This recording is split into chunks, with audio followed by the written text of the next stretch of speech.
లిమిట్స్లో మీకు చేసేటప్పుడు స్టార్టింగ్లోనే చెప్పాను, లిమిట్ యొక్క వాల్యూ 0 అవ్వకుండా 99% ట్రై చేయాలి. 1% మాత్రమే 0 అవ్వడానికి ఛాన్స్ ఉంది. లిమిట్ ఎక్స్టెండ్స్ టు 0 ఉంది. e⁻x-1 డివైడెడ్ బై x కనుక ఉన్నట్టయితే దీని వాల్యూ ఎంత? 1.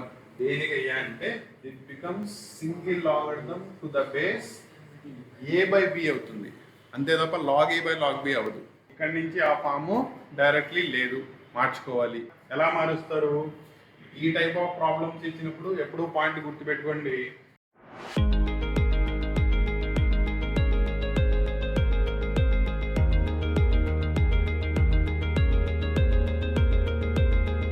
బేసిక్ స్టాండర్డ్ లిమిట్స్ ఏమవుతాయి మీ టెక్స్ట్ బుక్లో లాస్ట్ పేజీలో ఉంటే సినాప్సిస్లో ఒకసారి ఫస్ట్ పేజ్ దానికి గ్యాప్ వదిలి అక్కడ అన్నీ కూడా ఒకసారి నోట్ డౌన్ చేసుకోండి. ఓకేనా? నేను ప్రాబ్లంలో అప్లై చేసేటప్పుడు మాత్రం ప్రతి ఫామ్లా చెప్పి మరీ అప్లై చేస్తాను కాబట్టి క్లారిటీ వస్తుంది. క్లియరా? దానిలో ఫస్ట్ ప్రాబ్లం రాసుకోండి. Evaluate limit e⁻7x-1 divided by x as x tends to 0. లిమిట్స్లో మీకు చేసేటప్పుడు స్టార్టింగ్లోనే చెప్పాను, లిమిట్ యొక్క వాల్యూ 0 అవ్వకుండా 99% ట్రై చేయాలి. 1% మాత్రమే 0 అవ్వడానికి ఛాన్స్ ఉంటుంది. ఓకేనా?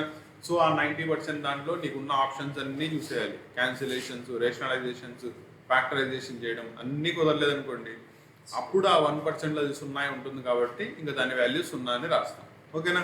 నో ఈ ప్రాబ్లం వచ్చినట్టయితే దీంట్లో నువ్వు యూజ్ చేసే స్టాండర్డ్ లిమిట్ ఎక్స్టెండ్స్ టు 0 ఉంది. e⁻x-1 డివైడెడ్ బై x కనుక ఉన్నట్టయితే దీని వాల్యూ ఎంత? 1. దేనికి అయ్యా అంటే ఇక్కడ దీని ఫార్ములాలో log e to the base ఇక్కడ ఏ ఉంటే అదే రాస్తాం. ఓకేనా? అర్థం కాల? నీకు ఆ క్లారిటీ ఇస్తాను చూడండి. Limit x tends to 0 e⁻x-1 by x అని ఇంకో ఫార్ములా వచ్చింది. ఓకేనా? నో దీంట్లో వచ్చేటప్పటికల్లా మీ సొల్యూషన్ ఏమవుతుంది?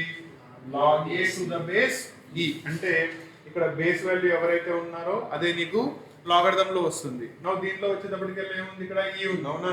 e to the base e దీని వాల్యూ ఎంత అయిపోతుంది? 1.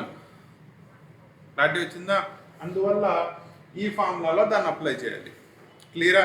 అప్లై చేయాలంటే జాగ్రత్తగా చూసుకోండి, ఇక్కడ x ఉండాలి, అదే x టెండింగ్ టు 0 ఉండాలి, డినామినేటర్లో కూడా x సేమ్ ఉండాలి. మూడు సేమ్ ఎగ్జాక్ట్లీ సరిపోయినప్పుడు మాత్రమే అవుతుంది. నీకు ఫార్మ్స్ ఎగ్జాక్ట్లీ దాంట్లో ఉండవు, నువ్వు కన్వర్ట్ చేయాలి. ఎలా కన్వర్ట్ చేయాలి? Limit x tends to 0 e⁻7x-1 divided by దీని పవర్లో 7x ఉందండి, ఇక్కడ కూడా 7xగా ఉండాల్సింది కాబట్టి ఏం చేస్తున్నా? 7తో డివైడ్ చేసా, 7తో మల్టిప్లై చేసా. చేయొచ్చా? ఈ మల్టిప్లై చేసిన 7 ఏమైంది? ఎదరికి మల్టిప్లికేషన్లోకి వచ్చేస్తుంది. ఓకేనా? ఇద్దరు మారారు, మూడో ఆయన మారలే. ఎవరు? x tends to 0. ఇక్కడ చూడండి, as x tending to 0 7 into 0 ఏమైంది? 0నేగా, అంటే 7x also tends to 0 only. క్లియరా? కాబట్టి దాన్ని అప్లై చేయండి. That is limit 7x tends to 0 e⁻7x-1 divided by 7x. Exactly form సరిపోయిందా? ఓకేనా? నౌ బయట ఈ 7 మల్టిప్లికేషన్లో రాశారు, అవునా? ఇక్కడ దాకా ఇది మొత్తం ఏమైంది? 1, అవునా? బికాస్ ఫార్మ్ చూసుకోండి, x టెండ్స్ టు 0 e⁻x, మళ్ళీ డినామినేటర్లో x ఉంది. దేర్ఫోర్ నేను దీన్ని ఇక్కడ 7 ఇంటూ 1 అని రాయొచ్చా? సో నీ ఆన్సర్ ఎంత అవుతుంది? క్లారిటీ వచ్చిందా? ఎలా వచ్చిందో? ఎక్కడ దాన్ని లిమిట్ చేయాల్సిన అవసరం ఉంది, స్టాండర్డ్ వాల్యూ కదా. ఓకేనా? ఇక్కడే x లేకుండా 7 ఉంది. e⁻7x ఏమైంది? వేరియబుల్. e⁻7 కాన్స్టెంట్ వాల్యూ కదా, 0 అవ్వదు కదా. మరి అర్థమైందా? అయిపోయిందా? Next one, x tends to 0 a⁻x-1 by b⁻x-1. Already ఇచ్చేసాను, ఫార్ములా కూడా బోర్డు మీదే ఉంది, అప్లై చేయండి. మీకు ఈ సంవత్సరం calculus part, that is differentiation కానీ, లిమిట్స్ కానీ, అప్లికేషన్ ఆఫ్ డిఫరెన్షియేషన్ కానీ, సింగిల్ ఫార్ములాని చూసుకుంటే వెళ్ళిపోతే ప్రాబ్లమ్స్ రావు. అర్థమైందా? ప్రతి ప్రాబ్లంలో లాజిక్ ఉంటుంది, ఆ లాజిక్ని పట్టుకుంటేనే మీ ప్రాబ్లమ్ సాల్వ్ అవుతాయి. దాంట్లో ఎక్స్ టర్మ్ ఉండే చూసుకోండి, that is limit x tends to 0 a power x minus 1 divided by limit x tends to 0 b power x minus 1. ఇక్కడ దాకా ఓకేనా? నో ఎగ్జాక్ట్లీ ఫార్ములాలో కావాలంటే బై x లేదు కాబట్టి న్యూమరేటర్ని డినామినేటర్ని x తో డివైడ్ చేసుకోవచ్చా? మళ్ళీ ఇవి రెండు క్యాన్సిల్ అయిపోయి యాజ్ ఇట్ ఈస్ ప్రాబ్లం వచ్చేస్తుంది. అవునా? నా ఇప్పుడు సరిపోయిందో లేదో చూసుకో, ఫార్ములాలో సరిపోయిందా? సో న్యూమరేటర్లో ఎంత వస్తుంది? log a to the base e log b to the base b. అవునా? రెండిటికి బేస్ ఏమైనా కాబట్టి ఇక్కడ this changes as log a denominator దీని యొక్క బేస్ కిందకి వెళ్ళిపోతుంది, మైనస్ రాదు. అర్థమైందా? మీ దానికి కన్ఫ్యూజన్కి చెప్తాను చూడండి. log a minus log b. అవునా? టూ డిఫరెంట్ లాగరిథమ్స్ ఒకదాంతో ఒకటి సబ్ట్రాక్షన్ లో ఉంటే it becomes single logarithm to the base a by b అవుతుంది, అంతే తప్ప log a by log b అవ్వదు. తేడా అర్థమైందా? ఇక్కడ ఏముంది నీకు? log a by log b ఉంది. అయిపోయిందా? Next find limit of root 1 plus x minus 1 divided by x. Directly apply చేసేయచ్చా? డైరెక్ట్లీ అప్లై చేస్తే ఏమైపోద్ది? ఇది పెడితే 0, రూట్ 1 వాల్యూ 1, 1 మైనస్ 1 రాసుకుంటే 0. డైరెక్ట్లీ చేస్తే ఏమవుతుంది? డైరెక్ట్లీ అప్లై చేస్తే 0 అయిపోతుంది. అవునా? కాబట్టి ఏం చేయాలి? 0 కాకుండా చేయాలి. పాయింట్ ఇప్పుడు చూసుకోండి, రూట్లో మనకి టర్మ్స్ వచ్చినాయి అంటే కళ్ళు మూసుకొని అప్లై చేసేయచ్చు. రేషనలైజేషన్ ఏం చేస్తారు? సేమ్ వాల్యూ ఆపోజిట్ సైన్ తీసుకోవాలి. కరెక్టేనా? ఎంత ఉంది అక్కడ? Root 1 plus x minus 1. కాబట్టి న్యూమరేటర్ని డినామినేటర్ని 1 ప్లస్ ఎక్స్ ప్లస్ 1 ఇక్కడ దాకా క్లియరా? రూట్లో ఎప్పుడున్నా rationalisation that is limit x tends to 0. Numerator చూడండి, a plus b into a minus b that is square root of 1 plus x whole square minus 1 square. డినామినేటర్ని ఏం మార్చట్లా అలాగే ఉంది, square root of 1 plus x plus 1. ఓకేనా? ఇక్కడ ఏమైంది? Square root cancel. Route లో ఉన్న 1 ప్లస్ ఎక్స్ బయటకు వచ్చిందిగా, అందులో ఉన్న ప్లస్ 1 ఆల్రెడీ బయట ఉన్న మైనస్ 1 తో క్యాన్సిల్ అయిపోయిందిగా. అవునా? ఇంకా మిగిలింది ఎవరు? Limit x tends to 0 X divided by X into square root of 1 plus x plus 1. ఇంకేమైనా క్యాన్సిల్ అయిందా? ఈ ఎక్స్ దీంట్లో 1 టైం క్యాన్సిల్. ఇప్పటికీ అప్లై చేసిన 0 అయిపోద్దా? అవ్వదు. అవునా? కాబట్టి ఇప్పుడు అప్లై చేయండి. ఏమైంది? 1 divided by square root of 1 plus 0 plus 1. ఇక్కడ ఏమైంది? రూట్ 1 అంటే 1, 1 ప్లస్ 1 2. కాబట్టి నీ ఆన్సర్ 1/2. క్లారిటీ వచ్చిందా? అది అర్థమైతే దీన్ని సాల్వ్ చేయండి. Limit x tends to 0 e power x minus 1 by square root of 1 plus x minus 1. దాంట్లో న్యూమరేటర్ ని రేషనలైజ్ చేశారు. దీంట్లో ఎవరు చేయాలి? రూట్ డినామినేటర్ లో ఉంది, జాగ్రత్తగా చూసుకోండి. ఎంత వచ్చింది దానికి? ఆయనకి 2 అంట, ఇంకా 1. ఇంకా దీన్ని రేషనలైజ్ చేస్తే ఏం జరిగింది? Square root of 1 plus X ఇక్కడ ప్లస్ 1 అయింది, 1 ప్లస్ ఎక్స్ ప్లస్ 1 అయింది. కరెక్టేనా? ఏవేం చేంజెస్ అవుతున్నాయి జాగ్రత్తగా చూసుకోండి.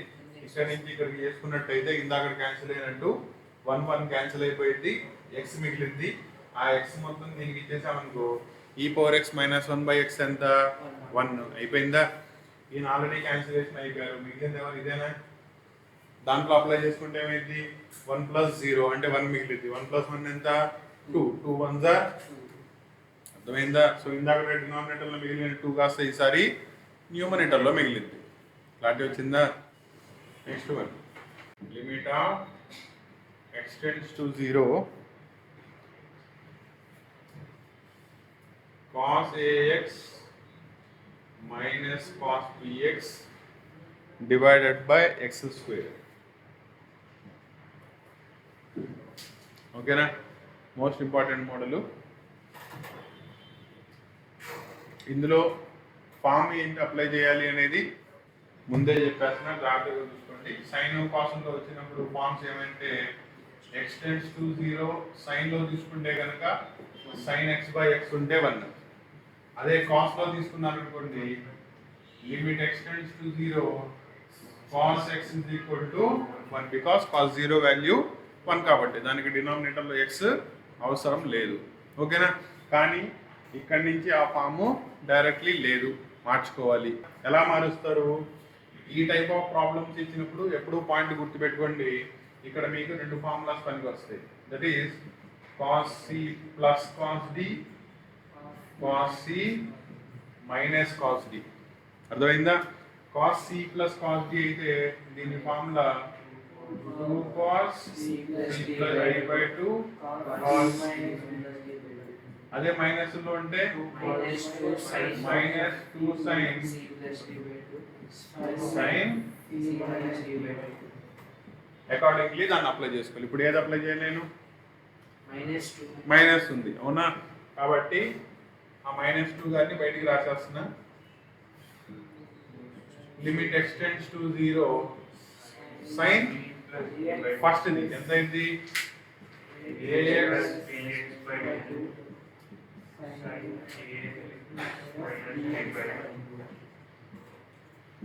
Divided by x². ఫామ్లో వచ్చేసిందా? రాలా, అవునా? ఎక్కడ రాలా? ఈ రెండింటి నుంచి x మాత్రమే బయటికి తీస్తే సరిపోయింది, అవునా? కానీ ఇక్కడ ఎంత క్వాంటిటీ ఉందో డినామినేటర్లో అంతే ఉండాలిగా. సో ఇప్పుడు ఈ స్టెప్ జాగ్రత్తగా చూడండి. Limit x tends to 0 sin x common తీస్తే a plus b by 2 into x రాయొచ్చా? క్లియరా? డినామినేటర్లో x² అంటే 2x ఉన్నట్టేగా, ఒక xని రాస్తున్నా. క్లియరా? ఇంకా నాకు ఎవరు కావాలి? ఈయనగా కావాల్సింది. ఆయన లేరు కాబట్టి ఏం చేస్తున్నా, a plus b by 2 divide చేసా, a ప్లస్ b బై 2ని మల్టిప్లై చేశా. ఈ స్టెప్ క్లియరా? ఇందాక 7ని చేసుకున్నారు కదా, అలాగే ఈసారి a ప్లస్ b బై 2ని చేశారు. నెక్స్ట్ ఎక్కడ ax థీటాలో ఉన్న xను బయట ఉన్న x క్యాన్సిల్ చేస్తావా? ఈ x ఎక్కడ ప్రజెంట్ ఏముంది? సైన్ గారు లోపల కదా, అవునా? ముందు ఆయన దాటి లోపలికి వెళ్ళాలిగా, నువ్వు క్యాన్సిల్ అయిద్దా మరి? రెండోది sine a minus b by 2 into x. ఇక్కడ ఒక x ఇక్కడ రాసింది, రెండో xని అక్కడ రాస్తున్నా. ఇంటూ అక్కడ ఎంత రాయాలి? a minus b by 2. ఈ స్టెప్ అర్థమైందా? అర్థం కాలేదా? ఎందుకంటే ఇదే ప్రాబ్లం మళ్ళీ మీకు కంటిన్యూటీ ఉంటుంది, దానిలో లిమిట్ ప్రూవ్ చేయాలి. ఫంక్షన్ని కంటిన్యూస్ అని ప్రూవ్ చేసేటప్పుడు సేమ్ స్టెప్స్ ఇదే వాడతారు, ఇదే ప్రాబ్లం కనబడుతుంది మళ్ళీ అక్కడ. అర్థమైందా? నో. ఇప్పుడు జాగ్రత్తగా చూసుకో, ఇక్కడి నుంచి ఇక్కడ దాకా ప్రాబ్లం సరిపోయిందా? ఎగ్జాక్ట్లీ. కాబట్టి అది 1నేనా? సో -2 ఇంటూ ఈయన ఎంత అయ్యారు? 1. మిగిలిందంతా అక్కడ ఇంకా రెండో దానిలో ఈయన మొత్తం 1. ఇక్కడ మిగిలిందంతా క్లియరా? ఈ2 క్యాన్సిల్ చేయొచ్చా? That is equal to a plus b into a minus b ఏమైంది? a² మైనస్ b² బై ఒక 2 మిగిలింది, ఇక్కడ ఒక మైనస్ మిగిలింది. ఆ మైనస్ లోపలికి ఇచ్చేసాను అనుకో, సైన్లు రివర్స్ అయిపోతాయిగా. దట్ ఈస్ ఈక్వల్ టు మీ answer ½ b² minus a². Problem clarity వచ్చిందా? ఎక్కడైనా డౌట్ ఉందా? అండ్ ఈ ప్రాబ్లమ్స్ 4 మార్క్స్కి ఇచ్చినప్పుడు, 5 మార్క్స్కి ఇచ్చినప్పుడు పక్కన మీరు యూజ్ చేసిన ఫార్ములాస్ కంపల్సరీ మెన్షన్ చేయాలి. అర్థమైందా? అవి సిన్సులు రాయకపోతే మీకు మార్క్స్ పడవు. నా ఇదే ప్రాబ్లం కంటిన్యూటీలో ఇస్తే ఎలా చేయాలో చూడండి. నా కంటిన్యూటీ ఎక్స్ప్లెయిన్ చేయాలి అంటే ఫస్ట్ కండిషన్, నువ్వు తీసుకున్న ఫంక్షన్కి ముందు లిమిట్ ఎగ్జిస్ట్ అవ్వాలి. ఓకేనా? బికాస్ కంటిన్యూటీ అనేది లిమిట్ తర్వాత అప్లై చేసే ఆపరేషన్ కాబట్టి లిమిట్ ఉండే ఫంక్షన్స్ మాత్రమే కంటిన్యూస్ ఫంక్షన్స్ అవుతాయి. కాబట్టి దట్ ఫంక్షన్, సపోజ్ ఆ ఫంక్షన్ నేను f(x) అనుకుంటే దానికి ముందు లిమిట్ ఉండాలి. ఓకేనా? ఫంక్షన్కి లిమిట్ ఎప్పుడు ఉంటుంది? దానికి లెఫ్ట్ హ్యాండ్ లిమిట్ ఉండాలి, రైట్ హ్యాండ్ లిమిట్ ఉండాలి, అవి రెండు సమానం అవ్వాలి, అయితేనే దానికి లిమిట్ ఎగ్జిస్ట్ అవుతుందని చెప్తారు. First one. ఓకేనా? రెండో పాయింట్ వచ్చేటప్పటికల్లా నువ్వు లిమిట్ ఇది కంటిన్యూస్ ఎట్ ఏ పాయింట్ వాడు కంపల్సరీ మెన్షన్ చేస్తాడు, ఏ పాయింట్ దగ్గర కంటిన్యూస్ అని చెప్పాలి అని. సపోజ్ ఏ దగ్గర కంటిన్యూస్ అని చెప్పాలనుకోండి, అప్పుడు నేను ఎంత తీసుకోవాలి? ఎక్స్టెండ్స్ టు ఏ. ఆ ఫంక్షన్ని లిమిట్ అప్లై చేస్తే ఎంతైతే వాల్యూ వస్తుందో అది ఆ ఫంక్షన్లో డైరెక్ట్లీ ఏది తీసుకెళ్ళి పెట్టేస్తే ఎంత వస్తుందో దానికి సమానం అవ్వాలి. అర్థమైందా? అర్థం కాదా? సపోజ్ ఇక్కడ చూడండి, f of x is equal to x square plus 1 అన్న. కరెక్టేనా? నో దీనికి ఇప్పుడు limit x tends to f of x కనుక్కోమన్నా ఎంత వచ్చింది? 4 plus 1 directly 4 plus 1 that is equal to 5. అదే ఇక్కడ నుంచి డైరెక్ట్లీ వాల్యూ తీసుకెళ్ళి f of 2 వాల్యూ కనుక ఎంత వస్తుంది? ఈ ప్లేస్ లో x ప్లేస్ లో 2ని సబ్స్టిట్యూట్ చేయంటున్నా, ఎంత వస్తుంది? 5. అంటే ఇక్కడ నువ్వు డైరెక్ట్లీ సబ్స్టిట్యూట్ చేసిన, లిమిట్ అప్లై చేసి సబ్స్టిట్యూట్ చేసిన సేమ్ వాల్యూ వచ్చిందా? దాన్ని ఏమంటారు? Limit of a function should be is equal to f of a ఉండాలి. ఈ కండిషన్ సాటిస్ఫై చేస్తే దానికి కంటిన్యూస్ ఫంక్షన్ అవుతుంది ఎట్ దట్ పాయింట్. ఏ పాయింట్ దగ్గర వాడు ఏ పాయింట్ చెప్తే అది. ఇక్కడ ఏం చెప్పాను? సమ్ ఏ అని చెప్పాను, అక్కడ అవుతుంది. వీటిల్లో ఏది ఫెయిల్ అయినా కంటిన్యూస్ అవ్వదు. క్లారిటీ వచ్చిందా? పాయింట్ రాస్తున్నారు note. For any function f of x to be continuous, conditions are ఆ రెండు కండిషన్స్ రాసుకోండి. దానిలో LHL అంటే లెఫ్ట్ హ్యాండ్ లిమిట్, RHL అంటే రైట్ హ్యాండ్ లిమిట్. నా ఈ కాన్సెప్ట్ని బేస్ చేసుకొని ఇందాక చేసిన ప్రాబ్లమ్ని కంటిన్యూటీలో అడిగితే ఎలా సాల్వ్ చేయొచ్చో చూద్దాం. So that the function f of x defined by cos ax minus cos bx by x square or half into b square minus a square. First ఇది ఇప్పుడు if x గారు 0 అవ్వకపోతే, రెండోది ఎప్పుడు x is equal to 0 అయితే. ఓకేనా? Is continuous at 0. So ఇక్కడ ఏ value ఎంత? ఏ పాయింట్ దగ్గర కంటిన్యూటీ ప్రూవ్ చేయమంటున్నాడు? 0 దగ్గర. కాబట్టి అదే నీకు ఏ వాల్యూ అయింది. అవునా? కాబట్టి దీన్ని వాడు చెప్పినా చెప్పకపోయినా నీ కండిషన్లో తెలిసిపోతుంది. చూడండి, ఎక్స్ ఇజ్ ఈక్వల్ టు దేంతో డిఫైన్ చేశాడు? 0తో. కాబట్టి అక్కడే ప్రూవ్ చేయమంటాడని తెలిసిపోయింది. ప్రాబ్లం ఎంతమందికి అర్థమైంది? నాకు ప్రాబ్లం అర్థం కాలా, ఎక్స్ప్లెయిన్ చేయి. X not equal to 0, X is equal to 0 రెండు వాల్యూస్ ఇచ్చాడు కదా ఫంక్షన్. ఆ రెండింటికి మధ్యలో తేడా అయింది. సరే, కంటిన్యూటీని ప్రూవ్ చేయమన్నాడు. అవునా? కంటిన్యూటీ ప్రూవ్ చేయమంటే నీకేం కావాలి? ఒకటి లిమిట్ ఆఫ్ ఏ ఫంక్షన్ తీసుకోవాలి, రెండోది F of A that is F of 0 తీసుకోవాలి. ఇప్పుడు ఎఫ్ ఆఫ్ 0 ఎవరు అవుతారు? ఎఫ్ ఆఫ్ ఎక్స్ ఎవరు అవుతారు? ఏ 0 ఇచ్చేసాడు కదా ఆల్రెడీ. ఎఫ్ ఆఫ్ 0 నేనే చెప్పేస్తున్నా కదా. సో ఇప్పుడు చూడండి, మీరు అర్థం అయింది అనుకోవడానికి యాక్చువల్లీ అర్థం కావడానికి తేడా చెప్తా. ప్రాబ్లంలో ఒకే ఫంక్షన్ యొక్క 2 వాల్యూస్ ఇచ్చాడు. అవునా? కానీ రెండు కూడా ఫంక్షన్ యొక్క వాల్యూసేగా. మనం వాటిని డిఫైన్ చేసినప్పుడు ఎలా తీసుకోవాలి? ఒకదాన్ని ఎఫ్ ఆఫ్ ఎక్స్ కింద తీసుకుంటే ఒకదాన్ని ఎఫ్ ఆఫ్ ఏ కింద తీసుకోవాలి. రెండింటికి మధ్యలో తేడా ఏంటి? ఎఫ్ ఆఫ్ ఎక్స్ తీసుకున్న దానికి లిమిట్ అప్లై చేస్తావు. ఎఫ్ ఆఫ్ ఏ ఆల్రెడీ ఆడే ఫైండ్ అవుట్ చేసి చెప్పేశాడు, నువ్వు చేయడానికి ఏముండదు, జస్ట్ దానికి ఈక్వల్ అవుతుందా లేదా ప్రూవ్ చేయాలి. ఇప్పుడు దీనిలో ఎవరు ఎఫ్ ఆఫ్ ఎక్స్, ఎవరు ఎఫ్ ఆఫ్ ఏ? క్లారిటీ వచ్చిందా? కాబట్టి నువ్వు ఎఫ్ ఆఫ్ ఎక్స్ ప్లేస్లో లిమిట్లో ఎవరిని తీసుకోవాలి? ఫస్ట్ దాన్ని తీసుకోవాలి. Because it is not equal to 0 అంటే tend to be 0. Tend to be 0 అయిన దాన్ని మనం ఎక్కడ తీసుకుంటాం? లిమిట్లో తీసుకుంటాం. కరెక్టేనా? వేరే ఇది ఎక్స్ ఈజ్ ఈక్వల్ టు 0 వాడే చెప్పేశాడుగా. అంటే ఇది ఎవరి వాల్యూ అయింది? F of A. క్లారిటీ వచ్చిందా? నో వాడు ఏమని చెప్తున్నాడు? ఈ ఫంక్షన్ కంటిన్యూస్ అని ప్రూవ్ చేయమన్నాడు. అంటే ఏంటి, దీనికి లిమిట్ అప్లై చేసే వచ్చే వాల్యూ వాడిచ్చిన వాల్యూ సమానంగా వస్తుంది అని. అవునా? నో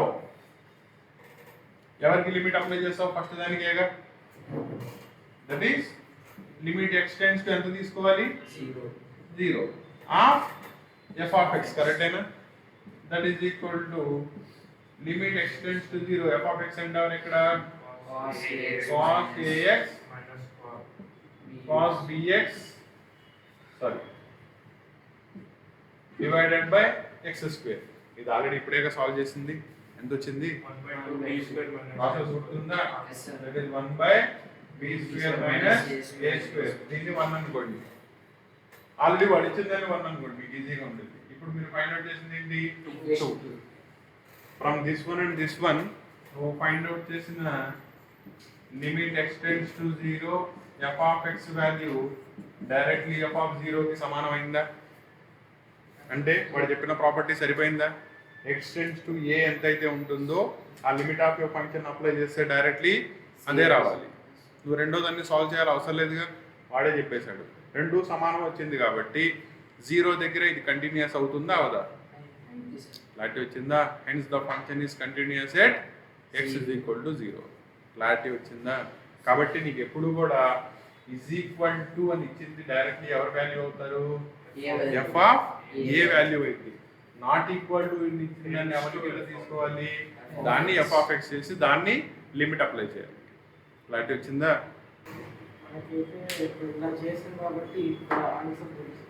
లేకపోతే చేసి చెప్పాలి. ఇప్పుడు ఆ ప్రాసెస్ ఎంత చేసావు కదా, అదే ప్రాసెస్ ఇక్కడ కంటిన్యూ అవ్వాలి. నేను అందుకనే ఇందాక ప్రాబ్లమే కంటిన్యూటీలో అయితే ఎలా చేస్తామని చెప్పాను. అర్థమైందా? సో మధ్యలో స్పేస్ వదిలేసి ఆ గ్యాప్లో రాసుకోండి. అదేనంటేనా? అదేమైతే ఈ ప్రాబ్లం ట్రై చేయండి. If the function f of X defined by F of X is equal to X square minus 9 by x square minus 2x minus 3. ఇది ఎప్పుడు? When X lies between 0 to 5 అంటే X not equal to 3 అయితే. రెండోది వచ్చేటప్పటికల్లా దీని value ఇచ్చేసాడు 1.5 ఎప్పుడు? If X is equal to 3 అయితే. అయితే దీని యొక్క కంటిన్యూటీ 3 దగ్గర చెక్ చేయాలి.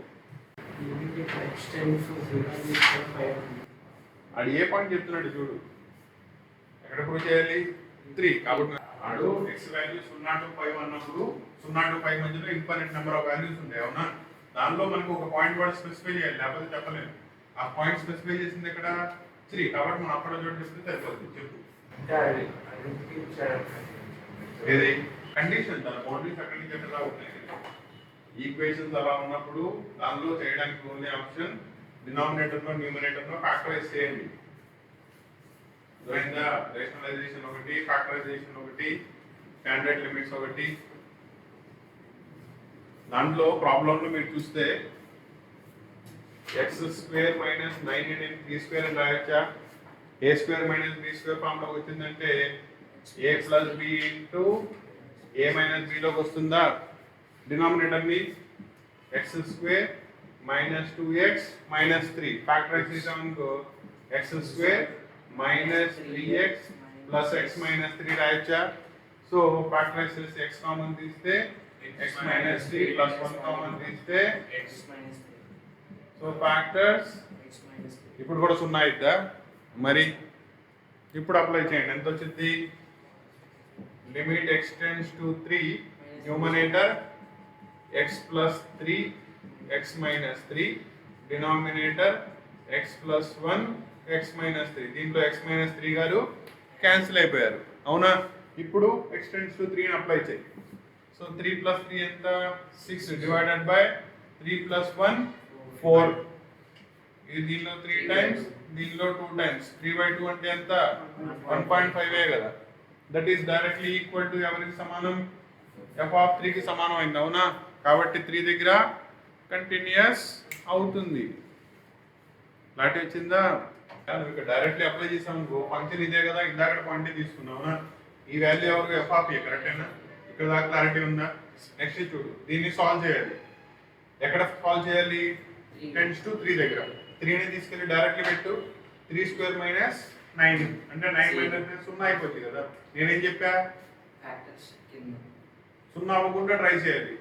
ఈ ప్రాబ్లంలో సున్నా అవ్వకుండా ఆప్షన్స్ ఏంటి, ఫ్యాక్టరైజేషన్. సో న్యూమరేటర్ని డినామినేటర్ని ఫ్యాక్టరైజ్ చేస్తే ఎక్స్ మైనస్ 3 టర్మ్ సేమ్గా వచ్చింది, క్యాన్సిల్ అయిపోయింది. తర్వాత అప్లై చేశాను.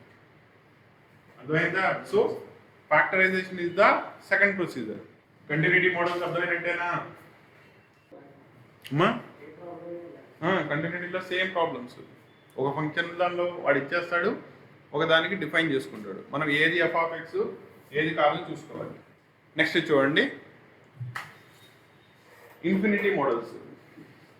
లాస్ట్ మోడల్ దీంట్లో వచ్చేటప్పటికల్లా అంటే ఏంటి, ఒక స్పెసిఫిక్ పాయింట్ కాకుండా నాన్ డెస్టినేషన్ పాయింట్కి రీచ్ అవుతున్నప్పుడు. అంటే నీకు దీనిలో ప్రాబ్లమ్స్ ఇచ్చినప్పుడు లిమిట్ ఎక్స్టెండ్స్ ఏమంటాడు, ఇన్ఫినిటీ. అంటే స్పెసిఫిక్ వాల్యూ మనకి తెలియదు అని. ఓకేనా? ఇటువంటి ప్రాబ్లమ్స్ వచ్చినప్పుడు ఫంక్షన్ ఎఫ్ ఆఫ్ ఎక్స్ని కన్వర్ట్ చేయాలి అంటే ముందు ఈ ప్రాబ్లమ్ని has to be converted into the form limit x tends to infinity. F of ఎక్స్ని కాస్త ఎలా మార్చుకోవాలి, ఎఫ్ ఆఫ్ 1/x లోకి మార్చుకోవాలి. ఓకేనా? అండ్ ఇక్కడ మనకి లాజిక్ ఏంటి అంటే as x tends to infinity 1/x tends to ఏమైంది, 1/∞. కరెక్టేనా? 1/∞ అంటే ఎంత, సున్నానేగా. అంటే ఏమైంది, ఎక్స్ ఇన్ఫినిటీ రీచ్ అవుతా ఉంటే 1/x ఎవరిని రీచ్ అవుతా ఉంటుంది, 0. అప్పుడు స్పెసిఫిక్ అయిద్దిగా. కాబట్టి స్పెసిఫిక్ కాని వాల్యూని స్పెసిఫిక్లోకి మార్చుకున్నా. ఎలా చేసి, రెసిప్రోకల్ చేసి. లాంటి వచ్చిందా? నౌ ప్రాబ్లం ఇచ్చాడు, limit x tends to infinity x³ plus 3x² divided by 4x³ plus x అన్నాడు. దీన్ని సాల్వ్ చేయమన్నాడు. నేను డైరెక్ట్లీ సబ్స్టిట్యూట్ చేసే ప్రాబ్లం అంతా ఏమైంది, ఇన్ఫినిటీ ఇన్ఫినిటీ అని వచ్చింది. అంటే ఏంటి, డిఫైన్ చేయలేను అని. కానీ నేను డిఫైన్ చేయొచ్చు. అర్థమైందా? ఏం చేయాలని చెప్పాను, ఫంక్షన్ని 1/x లోకి మార్చుకోవాలి. దానికోసం ఏం చేసుకుంటావు, ఇచ్చిన వాటిల్లో హైయెస్ట్ పవర్ ఎవరో చూడు, క్యూబ్. న్యూమరేటర్ని డినామినేటర్ని దాంతో డివైడ్ చేస్తే, so that implies limit x tends to infinity x³ x³ ఎంత, 1 ప్లస్ 3 ఇంటూ x² అంటే ఇంకా ఒక x మిగిలింది. కరెక్టేనా? డివైడెడ్ బై x³ x³ అంటే ఎంత, 4 ప్లస్ ఇది పోతే ఎంత మిగిలింది, 1/x². ఇక్కడ దాకా క్లియరా? నౌ ఇప్పుడు లాజిక్ చెప్పు, ఏమని చెప్తావు, as x tends to infinity 1/x tends to దేనికి అవుతుంది, 0. క్లారిటీ వచ్చిందా? నౌ దాన్ని అప్లై చేస్తే ఎంత అవుతుంది, ఇది 0 ఇది 0. కరెక్టేనా? ఈ రెండు సున్నాలు అయిపోతే నీ ఆన్సర్ ఏమవుతుంది, అయిపోయింది. అంటే ప్రాబ్లమ్ని చూసి స్టార్టింగ్లోనే నేను చెప్పేయచ్చా, ఈ ప్రాబ్లంలో హైయెస్ట్ కోషన్స్ ఇవ్వన్నారు, వాటి యొక్క కోషన్స్ ఇక్కడ ఏవి లేదంటే 1, ఇక్కడ 4, మిగతా అన్ని ఎలాగో సున్నాలు అయిపోతాయి. కాబట్టి ఈ ప్రాబ్లం యొక్క ఆన్సర్ ఎంత, మిగిలిపోతాయి. మిగతా అన్ని ఏమవుతాయి, సున్నాలు అయిపోతాయి. క్లారిటీ వచ్చిందా? చెప్పు. ఏవి 3 మార్క్స్ డైరెక్ట్లీ వేసేస్తే వాళ్ళు కూడా డైరెక్ట్ వేస్తారు, 3కి 1 అన్ని. అర్థమైందా? నువ్వు సాగదీయాలి కదా ఆయన మార్క్స్ వేయాలంటే. అర్థమైందా? అందుకనే ఇంత చెప్పింది. క్లియరా? మీకు వచ్చేటప్పటికల్లా 2 మార్క్స్ దాంట్లో వస్తాయి. 2 మార్క్స్ దాంట్లో నువ్వు రాసే ఈ స్టెప్కి హాఫ్ మార్క్. అంటే ఎన్ని స్టెప్లు రాయాలి, అర్థమైతే దీని ఆన్సర్ ఎంతో చెప్పండి. Limit x tends to infinity 13x³ 5x² - 7 ఎంత, న్యూమరేటర్ని డినామినేటర్ని x³ తో డివైడ్ చేస్తావు. అవునా? మిగతా వాళ్ళందరూ పోతారు. ఎవరు మిగులుతారు, 11 13. కాబట్టి నీ ఆన్సర్ ఎంత, 11/13 అయిపోయింది. ఓకేనా? సో లిమిట్స్ అండ్ కంటిన్యూటీలో మెయిన్గా ఉండే మీకు ప్రాబ్లమ్స్ ఇవి. సింపుల్గా క్లాసిఫికేషన్ చేస్తే 3 డిపార్ట్మెంట్స్ కింద క్లాసిఫికేషన్ చేయొచ్చు. ఫస్ట్ అది స్టాండర్డ్ లిమిట్స్ తెలిసి ఉండాలి, ఫామ్లో ఉండవు, ఫామ్లోకి మార్చుకోవాలి, సాల్వ్ అయిపోతాయి. దానికోసం మీరు రేషనలైజేషన్ వాడాల్సి వస్తుంది, ఫ్యాక్టరైజేషన్ వాడాల్సి వస్తుంది. ఓకేనా? లేదా ఇందాకలాగా ట్రిగ్నామెట్రిక్ ఫంక్షన్స్ అప్లై చేయాల్సి వస్తుంది. ఇవి బేసిక్ వన్. రెండోది వచ్చేటప్పటికల్లా infinity models. Problem tends to infinity అంటాడు. ఇన్ఫినిటీలో మనం చేయలేం కాబట్టి 1/x టెన్స్ టు మార్చుకుంటాం, హైయెస్ట్ కోఎఫిషియెంట్ మిగులుతాయి, ప్రాబ్లమ్ సాల్వ్ అయిపోద్ది. ఇది సెకండ్ వన్. మూడోది వచ్చేటప్పటికల్లా వెదర్ ఇట్ ఈస్ కంటిన్యూస్ కాదా చెక్ చేయడం. దాంట్లో కంపల్సరీ ఒక ఫంక్షన్ f(x) అయితే రెండోది f(a) అవుతుంది. మీరు దాన్ని ముందు స్పెసిఫై చేసుకోవడం ఇంపార్టెంట్. వన్స్ అవి తెలిసినాయా ప్రాబ్లం అయిపోయినట్టే. క్లారిటీ వచ్చిందా? ప్రాపర్లీ రివైజ్ చేసుకోండి. డౌట్స్ ఏమైనా ఉంటే అడగండి. ఓకేనా? రేపు క్లాస్ వచ్చేటప్పటికల్లా ఈ చాప్టర్ పర్ఫెక్ట్లీ వచ్చేసి ఉండాలి. రెండోది ఇదే కాన్సెప్ట్ ఆఫ్ లిమిట్స్ ప్రాపర్లీ తెలిస్తే నెక్స్ట్ చాప్టర్ మీకు డిఫరెన్షియేషన్ ఉంది. డిఫరెన్షియేషన్లో ఫస్ట్ కాన్సెప్టే ఫండమెంటల్ థియరం, ఫస్ట్ ప్రిన్సిపల్ అని వస్తుంది. ఓకేనా? సేమ్ ఇదే కాన్సెప్ట్ అక్కడ అప్లై చేశారనుకోండి, అక్కడ 4 మార్క్స్ క్వశ్చన్స్ అయిపోతాయి.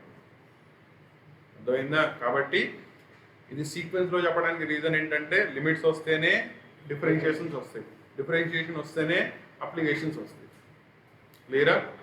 Class 11 and class 12 that is intermediate students యొక్క mathematics, physics and chemistry classes. దీంతో పాటు 10th క్లాస్ వాళ్ళకి mathematics and science classes, engineering వాళ్ళకి mathematics M1, M2, physics, chemistry and basic electronic classes completely మన అచ్చ తెలుగులో in depth కాన్సెప్ట్తో explain చేయాలనే సింగిల్ మోటోతో డెడికేట్ చేయబడిన channel Kasim sir academy Telugu. దీనిలో కంటెంట్ కనుక మీకు నచ్చినట్టయితే ఒక లైక్ చేయండి, సో దట్ ఇంకా ఫర్దర్ కంటెంట్ని మీ దగ్గరికి తీసుకురావడానికి మీ లైక్స్ అండ్ షేర్స్ అనేవి మాకు మోటివేషన్గా ఉంటాయి. కంటెంట్ బాగుంటే మీ ఫ్రెండ్స్తో షేర్ చేయండి. Thank you.